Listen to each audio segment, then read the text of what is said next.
Hey, ladies and gentlemen, and welcome back to my reading journey. Hope we're all doing absolutely fine. And today I'm gonna start with the ninth book of Marcus Aurelius Meditations. So let's do this. He that is unjust, he that is unjust, is also impious. Impious. For the nature of the universe, having made all reasonable creatures one for another, to the end that they should do one another good, more or less according to the several persons and occasions, but in no wise hurt one another. It is manifest that he that does transgress against this her will is guilty of impiety, impiety towards the most ancient and venerable of all the deities, deities. For the nature of the universe is the nature the common parent of all, and therefore piously to be observed of all things that are, and that which now is to whatever first was, and give it its being, has relation of blood and kindred. She is also called truth, and is the first cause of all truths. He therefore that willingly and wittingly doth fly is impious, in that he does receive, and so commit injustice. But he that against his will is that his disagrees from the nature of the universe, and in that striving with the nature of the world, he does, in his particular, violate the general order of the world. For he does no better than strive and war against it, who, contrary to his own nature, applies himself to that which is contrary to truth. For nature had before furnished him with instincts and opportunities sufficient for the attainment of it, which he, having hitherto neglected, is not now able to discern that which is false from that which is true. He also that pursues after pleasures, as that which is truly good, and flies from pains, as that which is truly evil, is impious. For such a one must, of necessity, oftentimes accuse that common nature as distributing many things both unto the evil and unto the good, not according to the deserts of either, as unto the bad oftentimes pleasures and the causes of pleasures, so unto the good pains and the occasions of pains. Again, he that fears pains and crosses in the world fears some of those things which some time in order must needs happen in the world, and that we have already showed to be impious.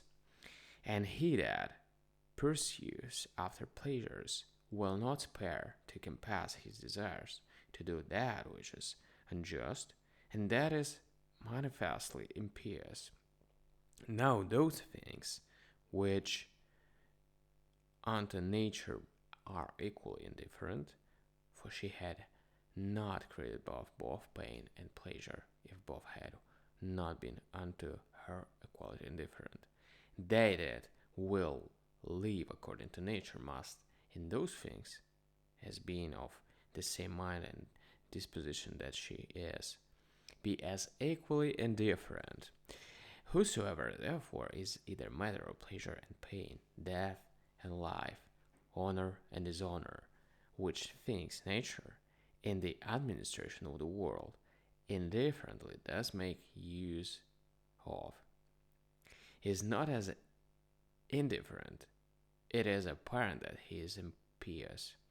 When I say that common nature does indifferently make use of them, my meaning is that they happen indifferently in the ordinary course of things, which by a necessary consequence, whether as principal or accessory, come to pass in the world according to the first and ancient deliberation of providence, by which she from some certain beginning did resolve upon the creation of such a world, conceiving that then in her womb, as it were, some certain rational generative seeds and faculties of things future, whether subjects, changes, successions, of such, and just so many.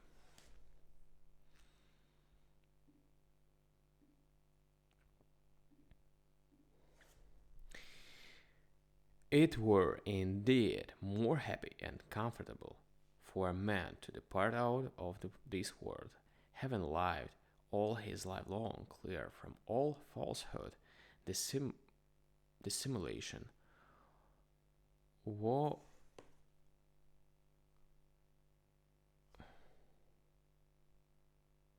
voluptuousness,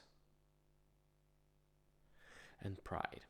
But if these cannot be, yet it is some comfort for a man joyfully to depart as very and out of love with those, rather than to desire to live and to continue long in those weak courses.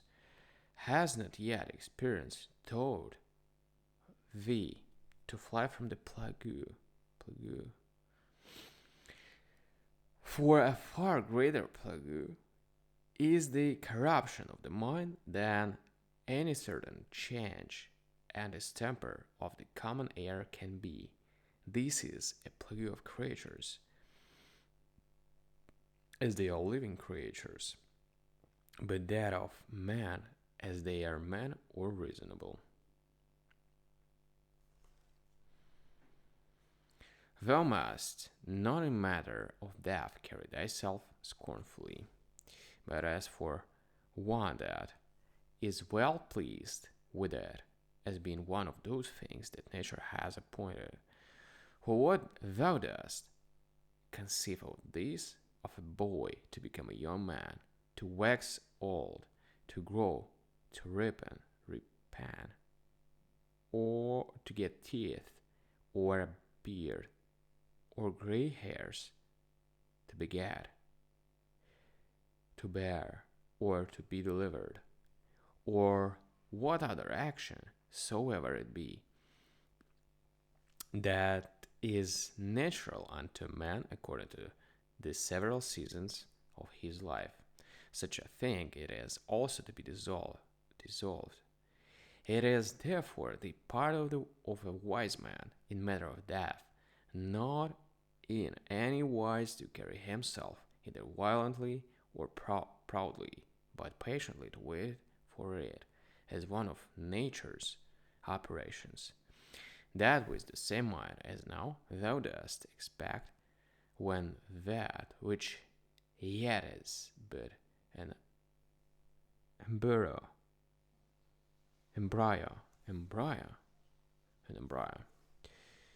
and thy wife's belly shall come forth, thou mayest expect also, when thy soul shall fall off from that outward coat or skin, wherein it, as a child in the belly it lies involved and shut up. But thou desirest a more popular, and thou not so direct and philosophical, yet very powerful and penetrative recipe.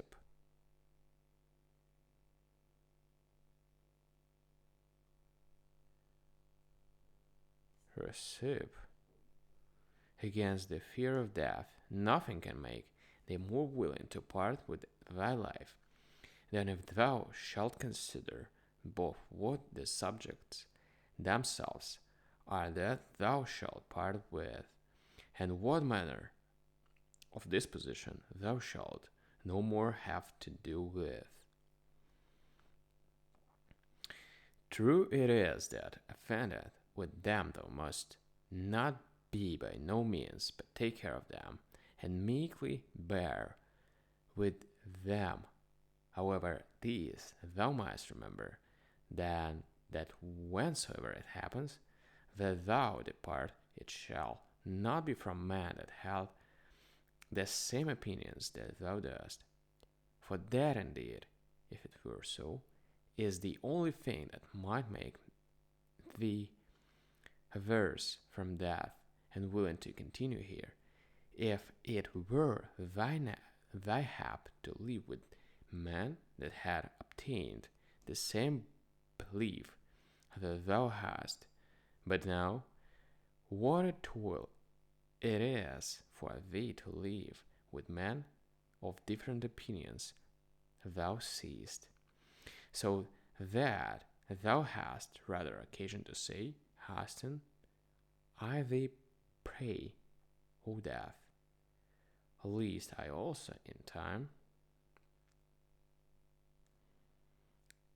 forget myself. Alright, guys, so that was the beginning of the ninth book, Marcus Aurelius Meditations, and we're gonna continue reading this, but tomorrow. Thank you for joining me today, and see you. Bye.